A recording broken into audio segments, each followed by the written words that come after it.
Audio test. 1, 2.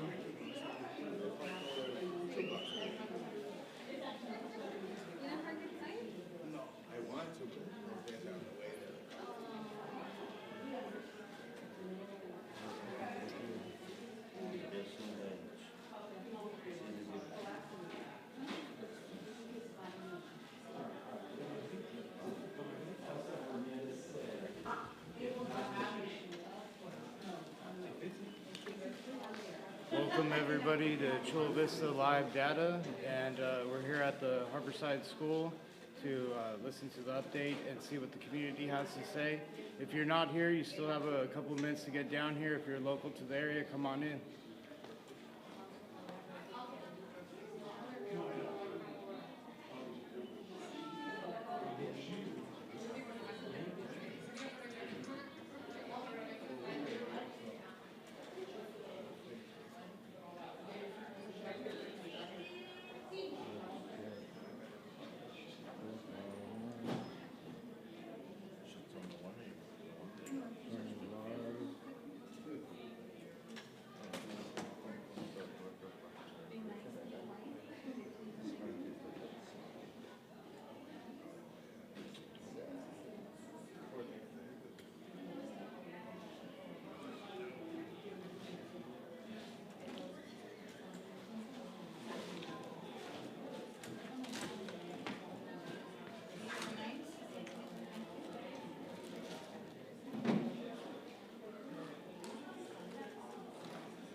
Yeah, no, I'm sure she would want to sit there too.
Good evening, everybody. We're going to get started in just 5 minutes.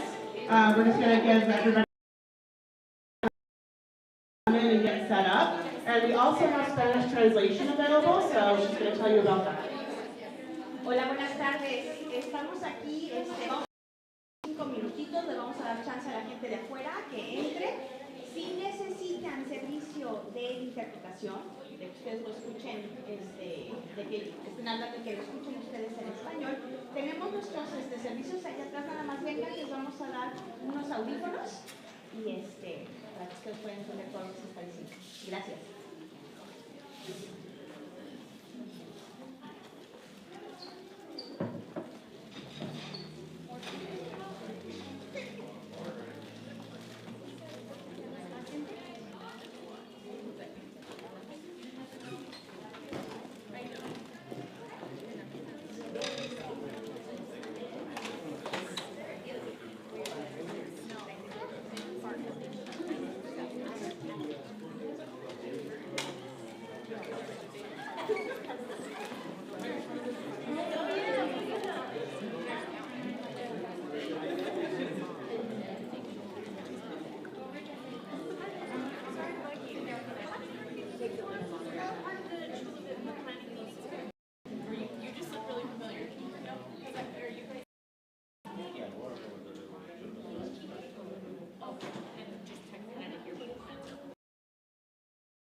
Okay, we're going to get the meeting started this evening.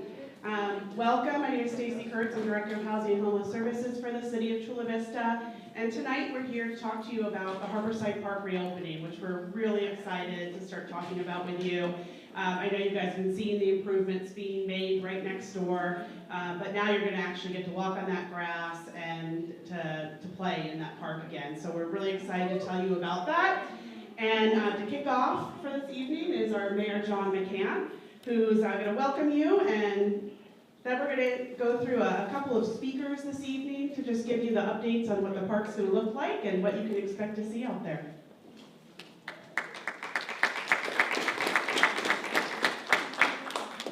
And that was Stacy Kurtz, and she has done a tremendous job on being able to get the park reopened. So please, everybody give Stacy a round of applause.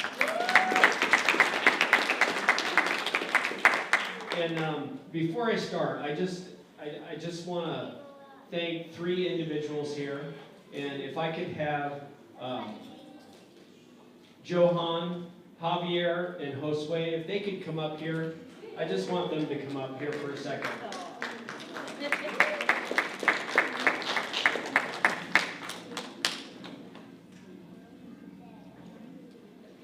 Stand right here. Stand right here. I'm just going to say something briefly, but I'm only going to say the facts. Obviously, because of the illicit activity and things that were happening in the Harborside, the city had to close down the park. And then Stacy and our Parks and Rec department did a incredible job for 9 months of going out, getting people's opinions, to be able to find out what we wanted to do to be able to reopen the park. And I remember thinking, I've been on the city council since 2002, and when went to that meeting, I thought it was a slam dunk. We were just going to vote to reopen the park. Unfortunately, we didn't get a vote to reopen it. I supported voting it, but unfortunately I didn't get the other votes. And they went and looked at the Surplus Land Act, looking at other things, but again, that's for another day. But the thing is that the people in Harborside community stood up and says, no, we want our park reopened. And these individuals came to so many council meetings and testified and said, we want our park reopened. And luckily, they were able to change the minds of so many of the other council members, and we finally got a vote to reopen it unanimously. So please give them a round of applause.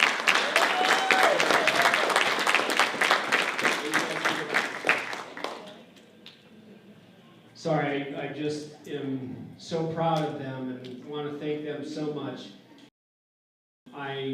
There are so many things that I grew up in Chula Vista, and I love Chula Vista. I love our people, and they are people that will always be in my memory of doing something incredible and great. And I was just so excited to be here tonight because we're finally reopening Harborside Park. So thank you very much. Want to thank all the families, the parents, community members for being here tonight, the staff, and everyone's continued engagement and commitment to rebuilding Harborside Park.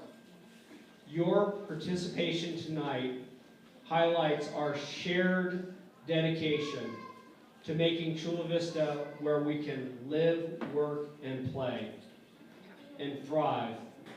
Thank you for our hardworking city staff for their dedication and effort in ensuring the successful reopening of Harborside Park. And I want to thank especially our Public Works team, led by our Deputy City Manager, Matt Little, Public Works Superintendent, Kalani Camacho.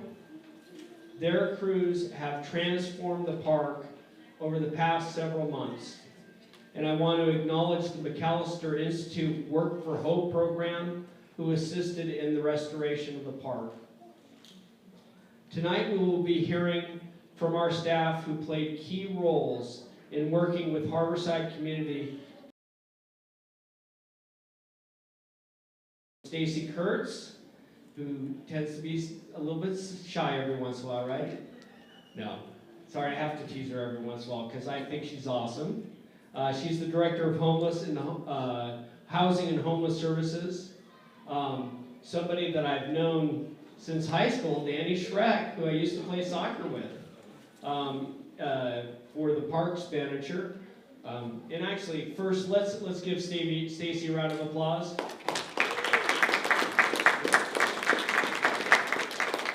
And then we'll give Danny a round of applause. We're going to be hearing from our awesome Park Ranger, Sam, who is going to be the program manager. Wave back there. Give him a round of applause.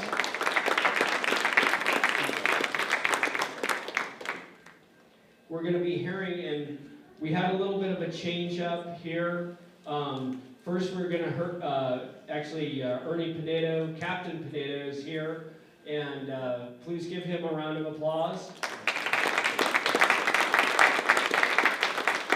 We are so excited to have Ernie because he has done such a great job with the homeless outreach team, and we are so happy, and we hope that he will be able to keep those captain bars on because it's temporary right now, but I hope it becomes a permanent assignment.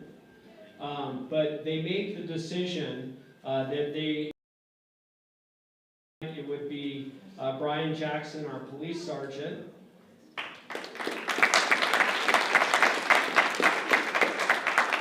And they did that because they thought that Brian was much better looking than Ernie, right? Absolutely true. That was just a joke. And then we have Frank Carson, Director of Parks and Rec. Give everybody a wave.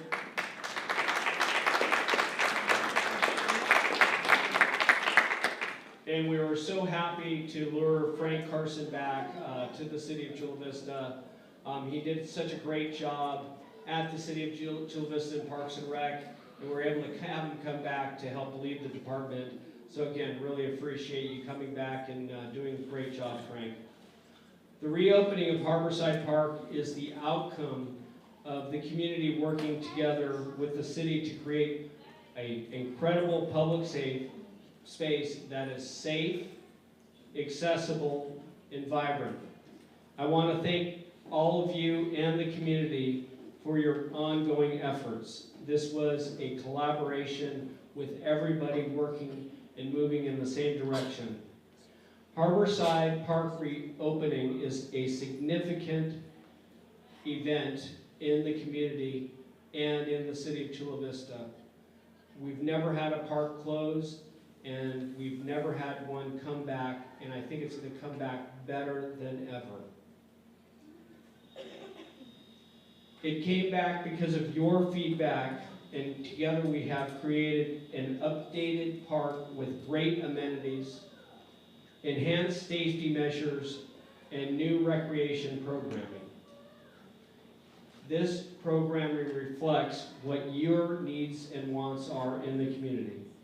And we look forward to seeing the park serve as a gathering place for this community for decades to come. So with that, I really appreciate being here with you. I sincerely want to thank you again.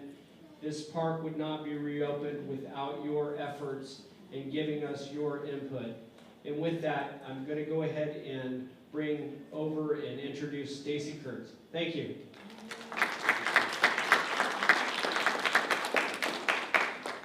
So I'm really briefly going to talk a little bit about the history of how we got here today, but very briefly, because we're all really here to hear from everybody else that's going to speak tonight about what the park is going to look like when it reopens. We're going to talk to you a little bit about how the community envisioned it and what you will see, a little bit about how you can continue to help us as the park reopens, some of the safety features that are going to be get into some of the programming and when the park's actually going to reopen for you. So with that, very quickly, as was mentioned by Mayor McCann, The park did close in 2022, and we're here about 2 years later, talking to you now about the reopening. There were a series of community events that occurred right after the park closure, and then there were some other council actions that occurred to get us here.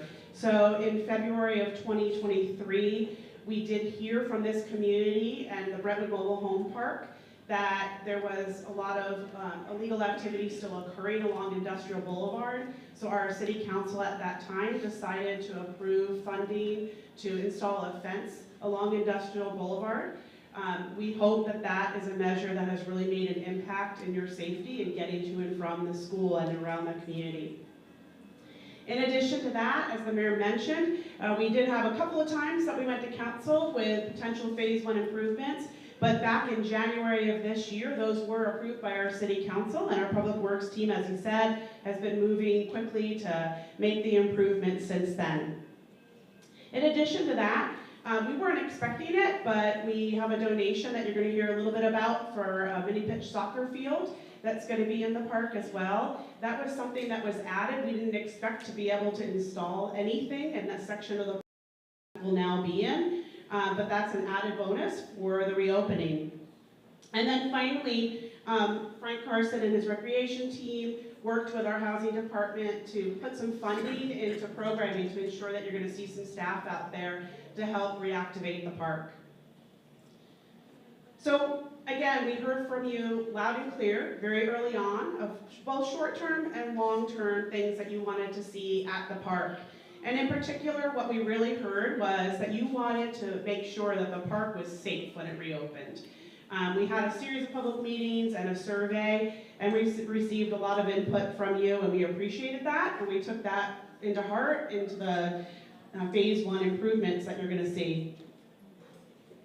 So specifically what we heard was that everybody was really wanted to see the existing amenities restored at the park, that green space was really important to this community, but that long term you wanted to see some changes here at the park to add some features to allow you to gather more and have some indoor space.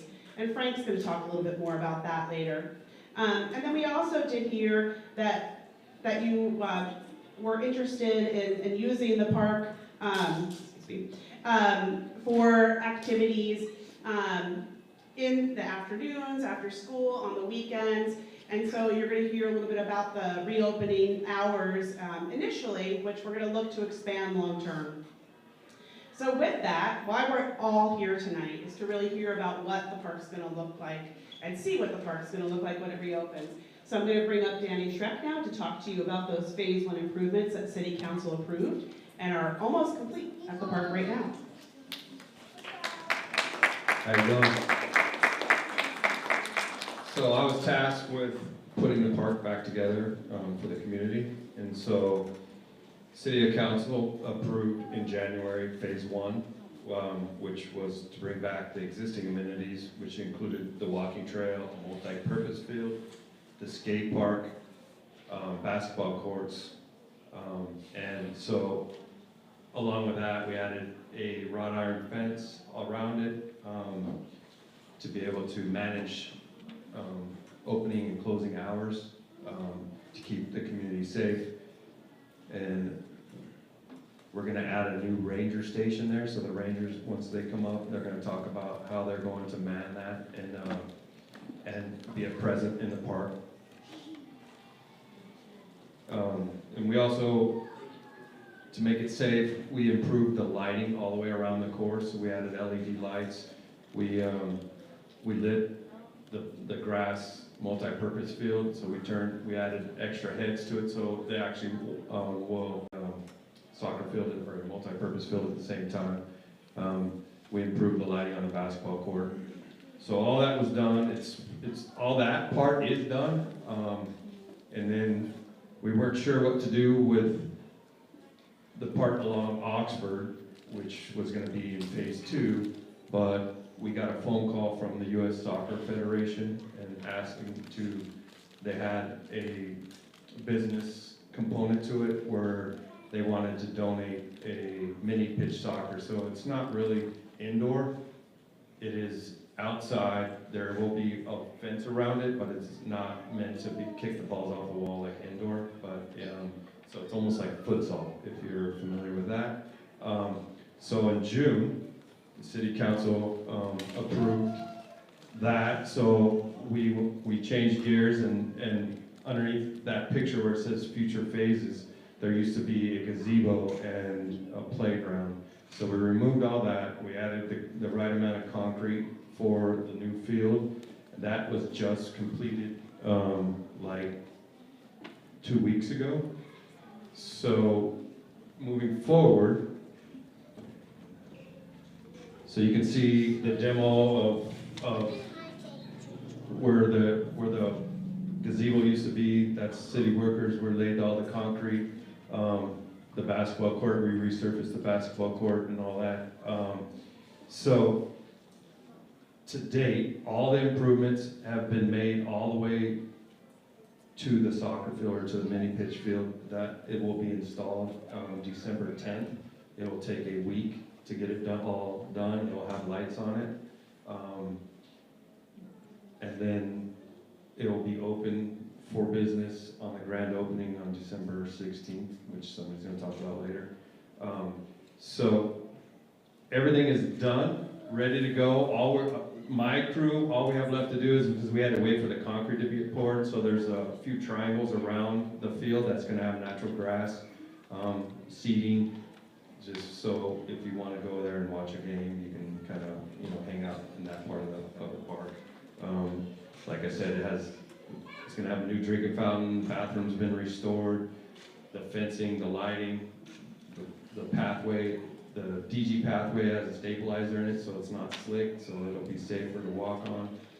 The skate park, we removed the fence around that to actually make it more usable, a little bit safer. So we've done a lot of work to make it look nice. We'll have sod in it, and then the rest of this right here will have some DG. These pads are going to stay, so in the near future we'll put some picnic tables on it if it is deemed safe to do so they don't attract the wrong element. So those are things that we're going to evaluate in the near future once the park's open, and the rangers and the police department are a presence there and keep the element that we don't want in the park out, so then we'll add those tables there. And so, as you can see, there was a lot of green trees and spaces for people to hide, so we eliminated that to make it more visible, so it's a little bit safer. And basically, we made a nice, clean park for the community to be safe and to enjoy. And these three pictures are kind of how it was brightened up, and this is what it looks like now.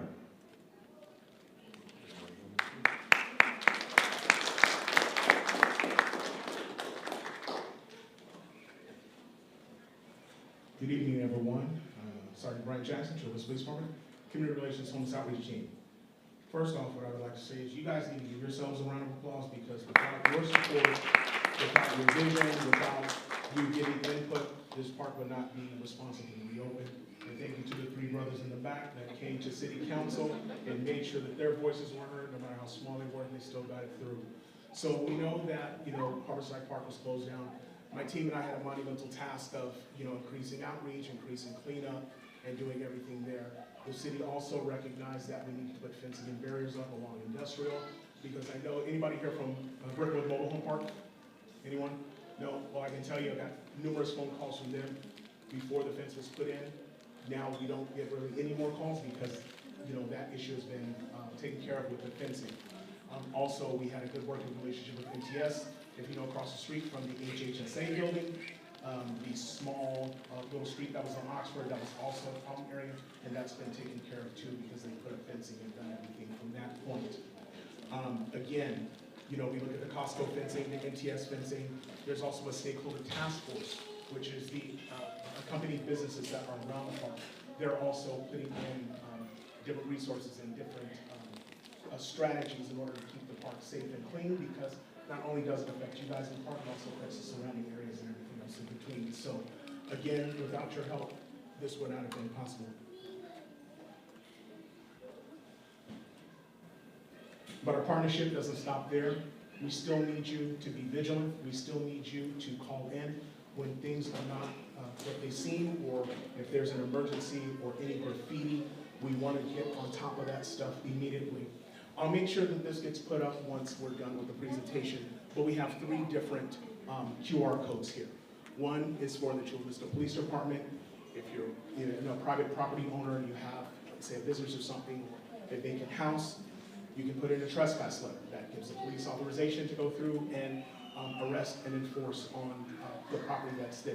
But you'll have to go in and look at that. We have the Act Chula Vista, which you can take pictures of, graffiti, and it's not just limited to crimes that have occurred.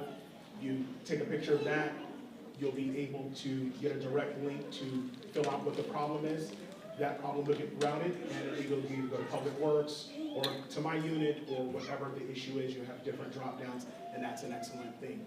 I know I do get frequent phone calls, reference Caltrans, and you know about I-5 and Palomar. Luckily, I have a good working relationship with NTS. They've actually gone to I-5 and Palomar, cleaned up that area. Now they're working their way up from H&F.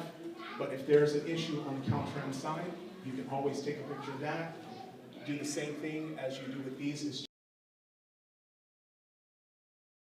your input, your voices, your concerns, so that we can get this park open. I'm excited for you guys. You guys should also be excited too.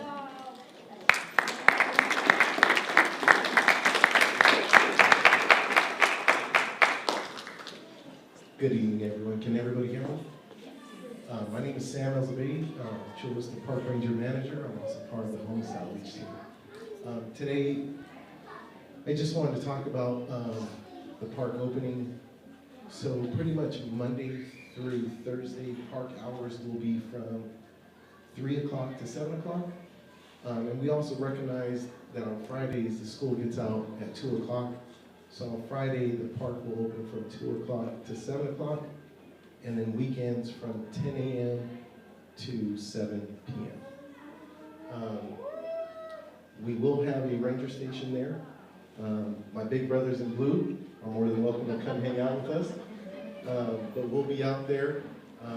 I'll have 2 dedicated rangers that will be patrolling the area. So come by, say hi to us. We'll be out there. And you guys know, parks makes life better, right? At the end of the day, it's all about the kids, it's all about the community. And you can tell my rangers love coming to work. They love what they do, and I love what I do. So thank you guys, and have a good evening.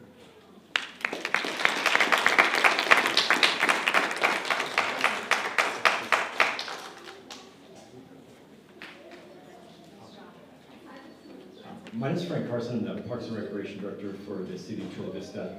I do want to talk about CEPTED. If you don't know what CEPTED stands for, it stands for Crime Prevention Through Environmental Design. And there are 3 aspects to CEPTED. One is natural surveillance, one is organized surveillance, and one is mechanical surveillance. So if you really look at the park, a lot of design features that was put into by city staff and the help of others was the natural surveillance. Danny and Sam talked a lot about the fencing, but having fencing on all sides is a large part of natural surveillance, but it's also important that you can see all the way through. So someone from the curb or the street can see from one end of the park to the other end of the park. And you have that now. You have that ability not only for a police officer or a park ranger. The term natural surveillance comes from anybody walking the sidewalk. Also, I have the term up here, territorial, which is a celebrated entryway, making it more welcome. If you're able to come out on our opening day, we'll have some other